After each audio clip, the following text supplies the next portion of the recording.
Eh bien bonjour, c'est Anthony. On se retrouve aujourd'hui pour une petite vidéo qui va traiter des mises à jour du logiciel, notamment la V1.6.0 et puis la 1.5.2. Il y a eu quelques changements, voire quand même pas mal. Et donc on va traiter ça ensemble rapidement afin de voir les nouvelles fonctionnalités du logiciel. Alors, commençons tout de suite déjà avec l'onglet en haut à droite qui se nomme du coup AI Structure. Donc il est en alpha, c'est-à-dire que c'est une version test. Je vous conseille pas forcément de l'utiliser pour vos projets, mais l'idée c'était de voir comment on pourrait intégrer l'IA dans la génération de nos notes de calcul. Et donc pour ça j'ai créé ce petit onglet pour l'instant qui est en alpha mais qui à terme peut-être une partie intégrante du logiciel. Et donc on peut sélectionner le distributeur, donc Ollama que vous pouvez télécharger sur internet, qui permet de télécharger localement sur votre ordinateur des modèles d'IA. Donc vous pouvez simplement cliquer sur connexion si vous l'avez installé, et en fonction des modèles que vous avez installés, il va vous dire voilà. Moi actuellement j'ai Gemma 3 en modèle 12B et Mistral donc, qui est le petit modèle en 4B. Voilà. Vous pouvez ensuite sélectionner votre modèle en haut à droite. Donc on va prendre par exemple Mistral là pour le test. Ça va pas forcément donner grand chose parce que c'est un petit modèle. Moi je vous conseille à minima d'utiliser des modèles 12B et ou sinon d'utiliser les modèles d'OpenAI, notamment ChatGPT 4.1 ou alors 4.1 mini ou alors le 4.0 qui fonctionne aussi pas trop mal. Le problème c'est que ça vous demande d'avoir une clé API qui est le plus souvent payante, en tout cas pour une utilisation réelle. Donc on va lui dire par exemple de vérifier une poutre en 100 par 200 mm de 7 mètres de long en flexion, et on va lui dire que c'est une poutre C24. Voilà. Donc on va ensuite envoyer le prompt. Il va donc générer en fait le fichier .onc qu'on va retrouver dans le cadre de réponse en bas. Et donc en fonction de la puissance du modèle, il va retourner quelque chose qui fonctionne plus ou moins bien. Donc là c'est le petit modèle, mais ça m'a l'air pas trop mal. On va faire créer la map. Donc là je mets non. Et donc il a tendance à mettre les éléments souvent en haut à gauche, donc il faut les ramener. Et donc voilà, il nous a créé du coup une barre en 100-200 en C24 et un élément en flexion du coup de 7 mètres de long. Donc c'est un tout petit exemple, on n'est pas sur une version finalisée, mais ça vous montre les possibilités futures peut-être de cet outil-là. Donc ensuite, une autre nouveauté, c'est la gestion multi-package. Donc pour l'instant, c'est des packages Python avec un format spécifique. Et donc comme vous le voyez en fait sur la gauche, maintenant on a un niveau hiérarchique supplémentaire qui permet en fait de dérouler le package en lui-même. Donc là on voit que j'ai un package qui se nomme Urocode et donc que vous avez de disponible actuellement, et un package Urocode 2027 donc qui est là un package pour l'instant personnel afin de développer les nouveaux Eurocodes, notamment l'Eurocode bois qui devrait arriver courant 2027. Voilà. Donc à terme, cette gestion multi-package permettra aussi d'importer normalement des packages qui viennent de PyPy. Donc PyPy, c'est le gestionnaire de packages de Python. Et donc ça permettrait notamment d'importer des packages d'API de logiciels métiers. Donc par exemple, notamment les API de peut-être CADWork ou alors RFM6. Ou d'autres, et donc de de créer en fait directement votre script Python que vous réalisez normalement sur un éditeur de code, et bien directement dans cet éditeur no code, afin de le relier directement au logiciel métier, donc par exemple RFM6 ou CADWork. Donc pour le moment, il traite uniquement les packages personnalisés, mais à terme, on devrait pouvoir importer différents packages présents sur le gestionnaire Python PyPy. Alors, la mise à jour 1.6.0 traite majoritairement un peu du flow donc sur le logiciel no code. Donc ça va être l'utilisation de l'interface graphique, l'amélioration de l'utilisation du logiciel. Donc je vais importer un fichier .onc, voilà.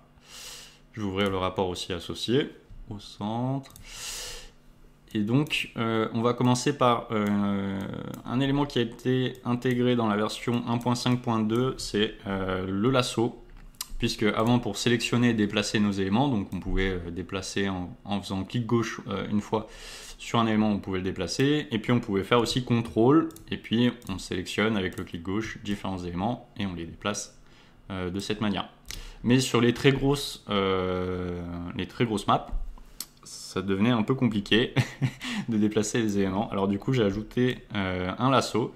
Donc vous faites Shift, clic gauche enfoncé, et vous allez pouvoir du coup faire un lasso pour en fait récupérer l'entièreté des aimants et les bouger. Pour une section un peu plus précise, on a du coup un lasso ligne. Donc avant on avait un lasso de type polygone, et donc là on va avoir un lasso de type ligne. Donc on fait Shift Alt et on va pouvoir récupérer les éléments qui sont traversants sur notre ligne. Voilà.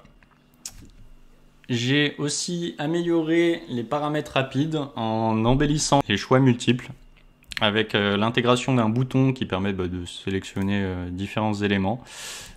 Donc c'est un peu plus simple que la saisie texte qu'on avait avec une écriture manuelle en fait de l'élément qu'on souhaite intégrer. Donc c'était globalement, je pense, nécessaire. Voilà. Donc maintenant, reprenons notre petit exemple afin de présenter l'évolution majeure en fait de cette mise à jour qui concerne le flow pour la création des notes de calcul.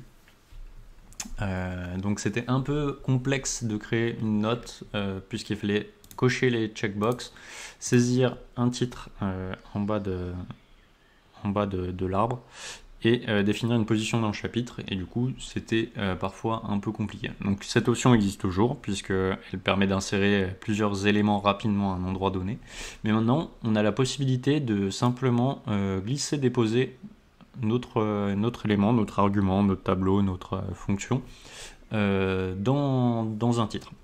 Donc il va forcément s'insérer, donc si je sélectionne dans cet élément, il ne va pas s'insérer dedans, il va juste s'insérer au niveau du chapitre, et on peut le faire du coup individuellement pour chaque élément. Maintenant, si je le veux avec ma table des gamma M et que je le veux dans la même box, eh bien je vais pouvoir en fait sélectionner mon élément et glisser déposer en me mettant sur la box sur laquelle je veux faire l'insertion. Donc là, si je relâche, on a bien du coup notre élément qui s'est déplacé et s'est inséré dans notre box.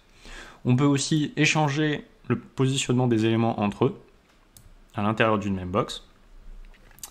Et c'est la même chose aussi pour les arguments, pour les tableaux, pour les fonctions.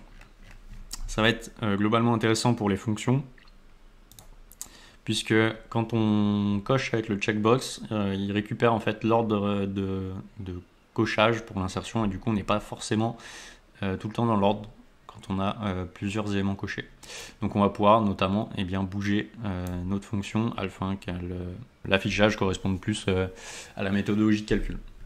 Voilà, donc ça c'est un gros changement qui permet de modifier ou de créer les notes de calcul plus rapidement. On va pouvoir aussi inverser les chapitres entre eux.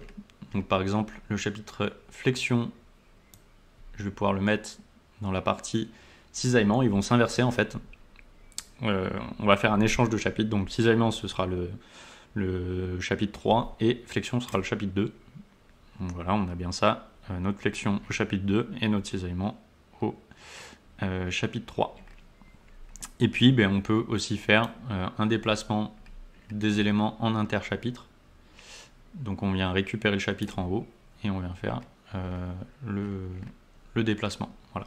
C'est tout globalement pour ces fonctionnalités d'insertion ou de déplacement. Et une autre grosse fonctionnalité, c'est qu'on va pouvoir maintenant, au lieu de passer directement par l'élément de suppression en haut qui permet suppression globale avec aussi une sélection dans le chapitre, on va pouvoir double-cliquer sur notre élément afin de pouvoir le supprimer. On voit qu'on a le menu contextuel qui s'affiche. Et donc en fonction d'où on clique, on va pouvoir supprimer directement par exemple le chapitre, on va pouvoir supprimer directement un argument, une fonction, un tableau,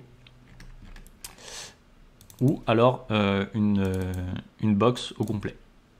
Voilà. Donc ça permet d'améliorer le flux de création des notes de calcul et des modèles. Enfin, petite nouveauté, c'est qu'on peut aussi gérer le format d'impression de la note de calcul en augmentant ou diminuant les marges ou alors en changeant le format. Cela est utile puisque la note de calcul que vous créez est en format HTML et il n'y a pas de séparation de base en page de page. Ce que je veux dire par là, c'est que par exemple notre page A4 elle peut se terminer en plein milieu de cet élément-ci.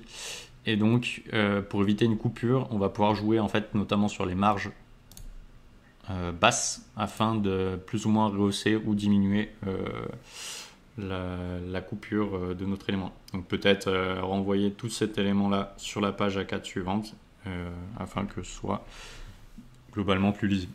Voilà. C'est globalement tout pour l'éditeur de notes de calcul.